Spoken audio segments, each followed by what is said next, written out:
Hey, what's up, guys? We back at it again with another UFC breakdown. This one is going to be UFC Fight Night Dorita versus Whittaker, middleweight bout. But to start off, we got prelims, Marcus Budai versus Marcus Buchecha. Marcus Budai, he's a strong grappler, very boring style of fight, but somewhat effective. He literally just clinches you all the time, holds you against the cage.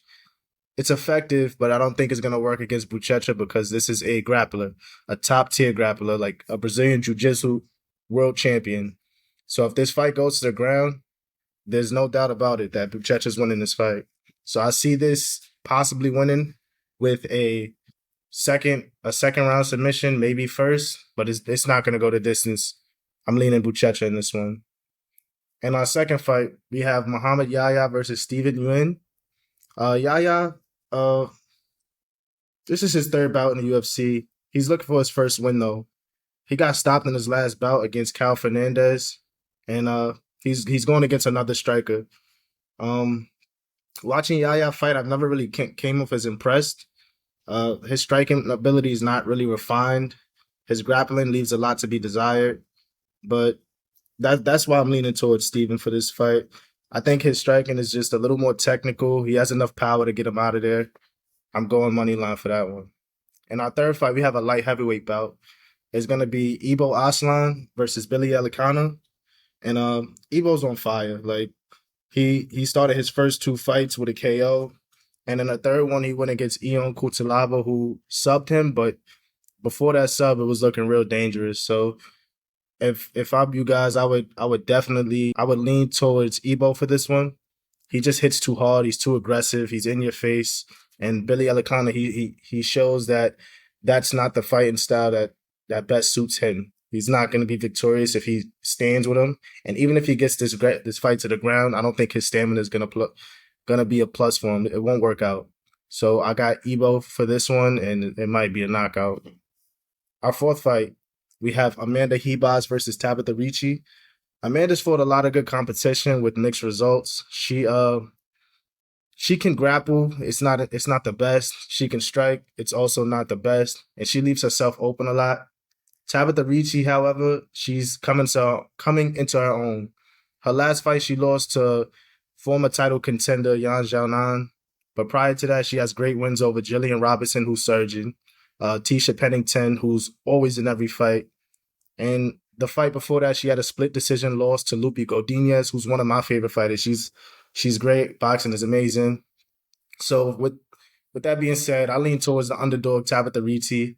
I don't see why she's an underdog, but I'll take the plus money on her all day. She's more disciplined. She makes less mistakes. She's more refined. I like Tabitha Ricci for this one. Our following fight is going to be Davy Grant versus Damon Blackshear.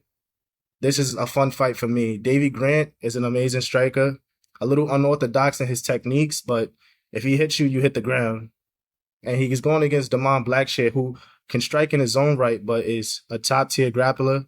If the fight hits the floor, there's no way Davy Grant wins this one. So it's a stylistic matchup. It's whoever imposes their will, honestly. And I see that being Damon Blackshear.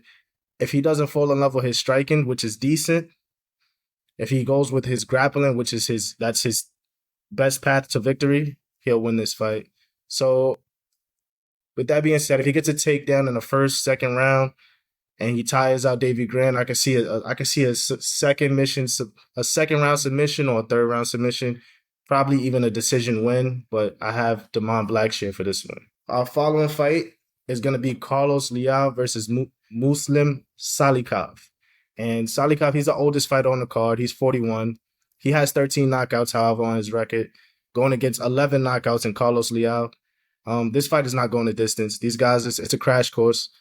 It's going to be a straight-up striking fight. They both have ground expertise, but these guys, they want to impose their will. They want to strike, and I'm leaning towards Carlos Leal for this one because he's younger, he's faster, he's a little more refined in his striking, and I think this fight ends in a first round, second round knockout, honestly. These guys, they get straight to it. It shouldn't go the distance. In our final prelim, we have Bryce Mitchell versus Saeed Nurmagomedov.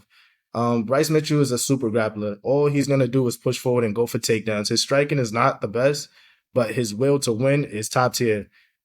I think his grappling game is amazing, but Said, he's an amazing striker in his own right. He also has amazing takedown defense. Like, you could try all day. He's gonna be there. Yeah, Said coming off a loss to Vinicius Oliveira, who's been on a tear recently. However, it was just a big size difference in that fight. He put up a valiant effort. He gave Vinicius his best fight to date. I see the underdog Said taking this one. His striking is too good. His takedown defense is too good. It's not a huge size difference in this fight. I'm going with the plus 108 for this one. Said Nurmagomedov for the win. And our first main card fight, we have Nikita Krylov versus Bogdan Guskov. And Nikita, he's been fighting the who's who in a division for about 5 years now. Like, he's good. And he's going against Bogdan, who's a little reckless at times, but he could crack. However, Bogdan is on a 3-fight win streak with, I believe, 2 stoppages of those 3 fights. And even in his losses, he's pushing forward. He's pushing the pace. He's a lot to deal with. Although Krylov has fought the better competition, I think Bogdan is on his way up. I think his fighting style is a little too much for Krylov right now. So I'm going to lean towards Bogdan for this one. I think this one could catapult him into possibly fighting a top 10, top 5 fighter. Not necessarily thinking he's that level yet, but I think he's a tier above what Krylov offers in the moment. So I'm leaning towards Bogdan Guskov for the win. All right. Our next fight, we got Shara Magomedov, Shara Bullet they call him, going against Marc-Andre Barriault. Barriault's coming off a big knockout win. Many didn't expect him to do that, but he can fight in every facet of the game. He's a good grappler, good striker. He's fought good competition. However, I think Shara Bullet is a little too much. His striking is amazing. Shara Bullet, he's coming off his first loss to Michael Page, who's also a striker, a strong striker in his own right. However, I just think he's too much for Marc-Andre Barriault. His striking is too refined. He keeps people at distance. He fights you at only the range he wants to fight you at. Leaning towards Shara Bullet for this fight, possibly even a stoppage. In our co-main event, we have Peter Yan, former champion, going against Marcus McGhee. Marcus McGhee, he's been on a tear. He only has 1 loss in his whole professional career. However, he's a little bit older to be called a prospect in the moment. He's 35, but he's been winning every fight. He's been knocking people out. His striking is strong. However, he's going against Peter Yan, who's too well-rounded. He's fought the better competition. He can strike with you. He could grapple with you. His sub game is amazing. I have to go Peter Yan. Peter Yan, after this win, he's looking at a title shot yet again. I'm going Peter Yan money line. And for our main event of the night, we have Robert Whittaker versus Renier de Ridder. De Ridder is coming off a huge knockout win. He's coming off a huge knockout win over Bo Nickel.